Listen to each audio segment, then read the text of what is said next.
Bienvenidos, bienvenidas a Luces y Sombras.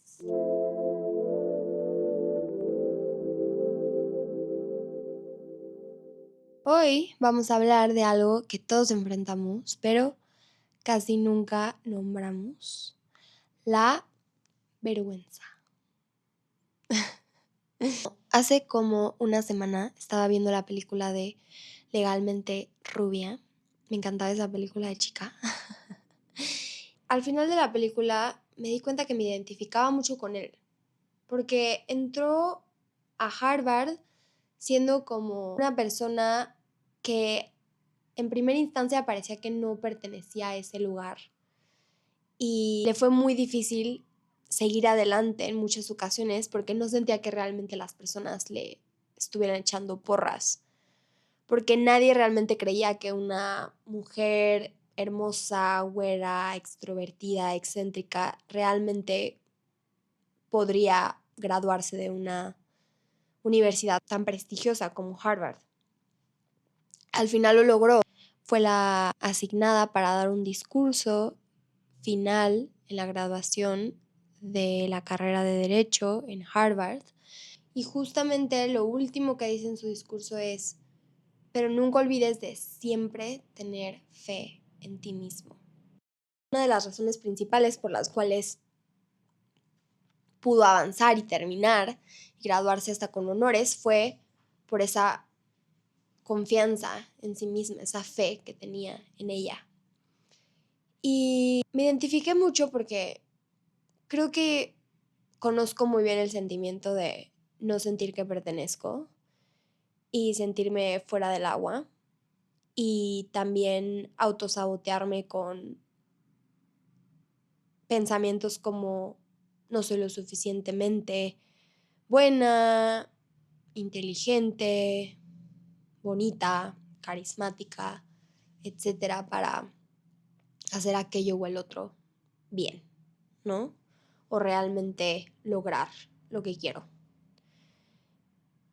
Y cuando escuché a él decir eso en su discurso, me dije, claro, primero necesitas tener esa fe en ti mismo, en ti misma, antes de cualquier resultado. Pero es difícil hacerlo porque yo siempre he querido impresionar a los demás, a mis papás, a mis amigos, a mis parejas, hasta extraños.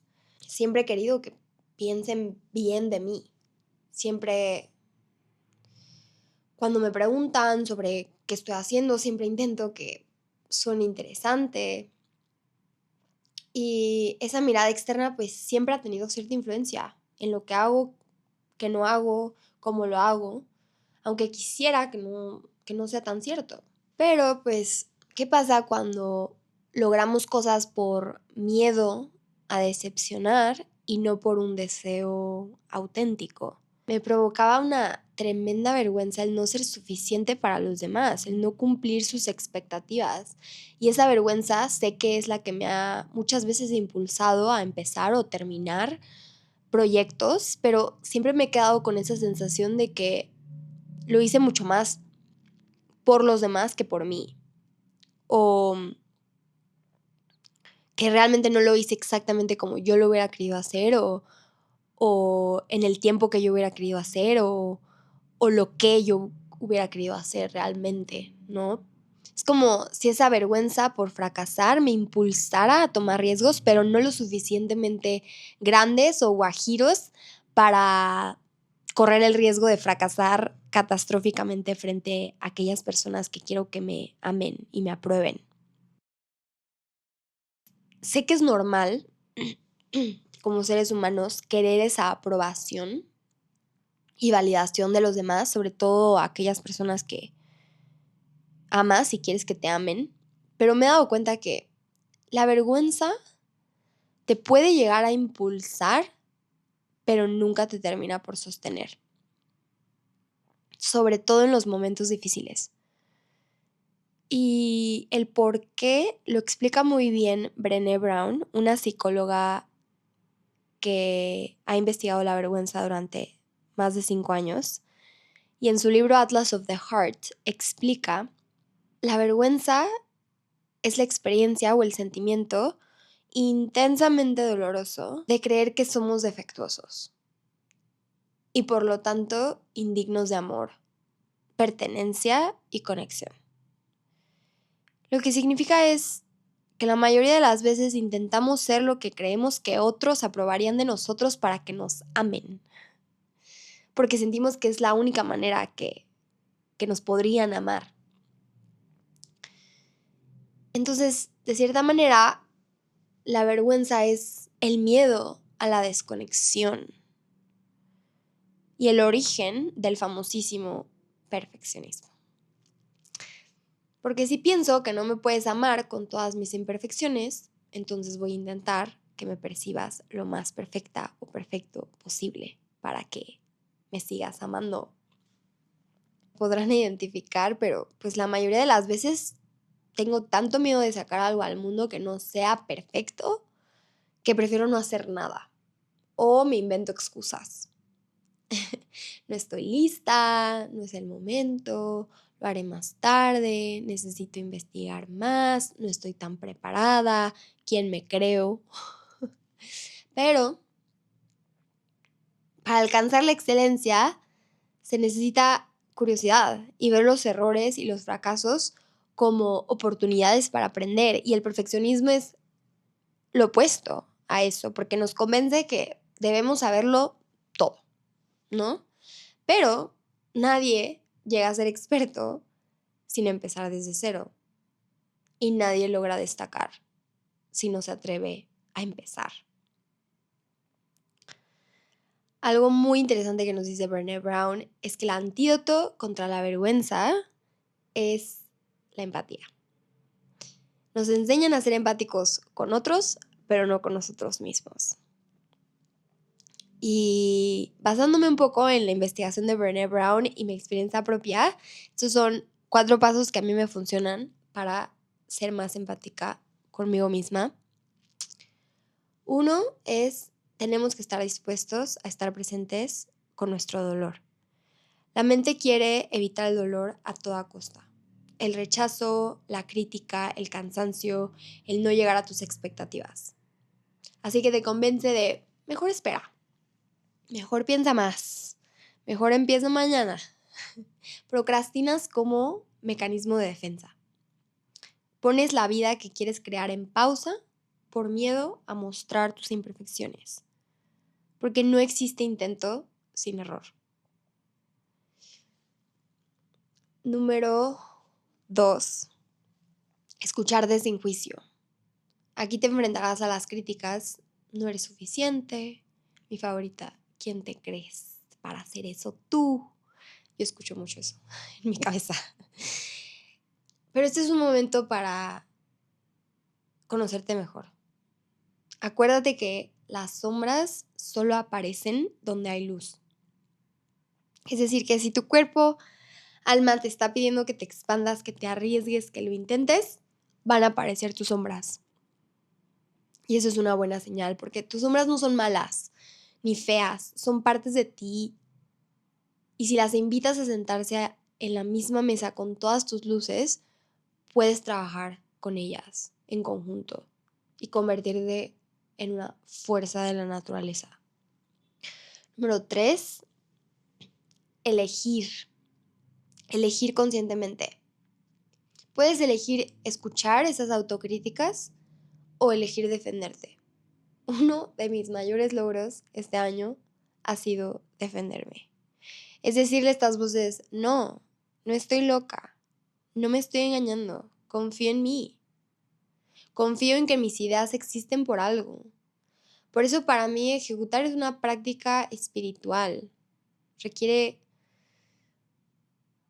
practicar la humildad, la paciencia y la transformación interna.